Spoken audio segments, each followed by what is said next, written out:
कि जो है हम लोग पहले देखे धारा वही बोल रहे हैं। हम लोग देखे ना कि धारा जो होता है, जो हम लोग को जो पढ़ना है कारखाना अधिनियम 1948, तो उसमें जो है ना 11वां अध्याय का चर्चा हुआ। क्योंकि भाई आप देखते हैं कि भारत में कोई भी काम शुरू होता है तो 11 रुपया दे करके शुरू किया जाता है। तो 11 को इसका कहा गया अध्याय हो गया। 11वां अध्याय के बाद में 4 गो वेद है। तो समझ लीजिए कि भारत में 48 में पहला बार शुरुआत हो रहा है, तो वेद के ही ध्यान में रख करके 4 गो का किया गया, अनुसूची लगाया गया। 4 गो अनुसूची 120 धारा तो है, ये आप लोग जानबे करते हैं। लेकिन 4 गो जो है ना, चारों वेद के समान जो है कहा है 4 गो अनुसूची है। ये काहे है? बाइबल इसको वेद कहा गया कि कर्मचारियों का ही 4 गो वेद 4 गो अनुसूची है। काहे तो देखिए पहला बात तो जो है तो ध्यान दिया गया, सब लोग संग मिल करके फैसला किया कि भैया जितना खतरनाक जो उद्योग है, जेकरा में जान का खतरा ज्यादा है, लोगों को मरने का खतरा ज्यादा है, उसको पहले चिन्हित कीजिए। क्योंकि वहां पे सारा इंतजाम ज्यादा बराबर रखना पड़ेगा,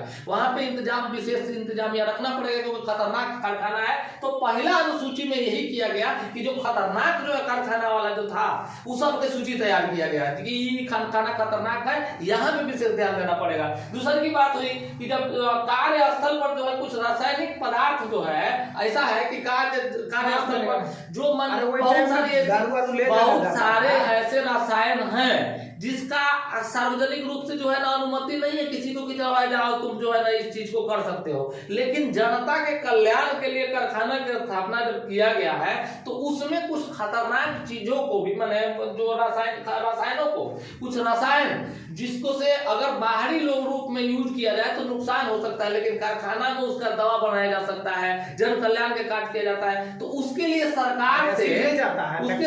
सरकार से मतलब क्या किया गया कि अनुमति की जरूरत पड़ी, अनुज्ञा की जरूरत पड़ी या परमिशन की जरूरत पड़ी। तो यही दूसरका में पहला तो खतरनाक कारखाना की सूची बना दिया, दूसरका जो है ना रसायन जो कारखाना में जो है कुछ रसायनों के परमिशन ले लिया गया कि भैया इसको एसिड ले जाने की अनुमति दे दिया कि एसिड ले जाएगा तब ना अंदर में। अब उसके बाद में बात आती है कि तीसरका जो है अधिसूचित रोगों की सूची बनाई। अधिसूचित मतलब नोटिफाइड होता है। अब जो है ना कुछ ऐसा जो है कारखाना में कार्य कीजिएगा तो फिक्स है कि आप वो काम कीजिएगा तो निश्चित तौर पर आपको ये सारी बीमारियां कारखाना में काम करने वाले लोगों को होती है। आप लोग पढ़े होंगे कि कोयला के खान में काम करने वाला को इस तरह की बीमारी होती है।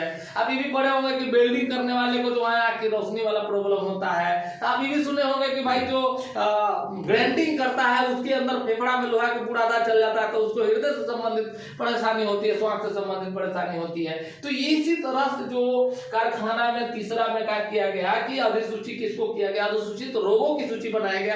पहला में कौन की सूची, खतरनाक कारखाना की सूची बना दिया गया जहां आदमी खतरा है। दूसरका में क्या किया गया कि भाई रसायन की अनुमति लिया गया कुछ रसायन के। तीसरका में क्या किया गया रोगों की, कुछ अनुसूचित रोगों की जो है सूची बना दिया गया। चौथा में जो है समनीय अपराध के, समनीय के मतलब जो जिसमें समझौता किया जा सकता हो, जिसको में सुलह किया जा सकता हो, यानी ऐसा अपराध जिसमें सुलह आसानी से साथ में मिला और दोनों करके समनीय मतलब जो है ना एक दूसरे में सम्मिलित हो जाए, एक दूसरे में मिल जाए, मतलब कंफर्टेबल है, यानी कि जो एक दूसरे से मिल सकता है, समझौता हो सकता है। अधिसूचित रोग की सूची मतलब अधिसूचित मतलब नोटिफाइड कि इसका आपको सूचना दिया जाता है कि सब रोग हो सकता है। हाँ, ये हो सकता है। अधिसूचित मतलब होता है notified, I am applying for notified vacancy. इसका यही होता है कि मैं इस अधिसूचित विज्ञापन के विरुद्ध आवेदन कर रहा हूँ। ठीक है। अधिसूचित मतलब नोटिफाइड कि आपको पहले सूचना दे दिया जाएगा कि आप ये काम कर। अधिसूचित रोगों की सूची लिस्ट बता दिया जाएगा कि आप काम करने से ये चीज समस्या बीमारी होती है, उठाना रहता है कारखाना। तो जो है ना पहला में जो है खतरनाक कारखाना हो गया, दूसरका में कुछ रसायन की अनुमति हो गया, तीसरका में अधिसूचित रोग के लिस्ट हो गया, चौथा में क्या किया गया कि जो है ना समनीय अपराध जिसमें समझौता किया जा सकता है। माने कुछ ऐसा कोई गलती कर दिया जेकरा में जो है ना सीधे अदालत जाएगा, माने वो अपराध तो वैसा के नहीं, मतलब ये उन लोगों की सूची बनाया है, उन अपराधों की जेकरा बिना अदालत गए यहीं पे बैठा करके कारखाने में समझौता किया जा सकता है। उसके लिए ये सूची है।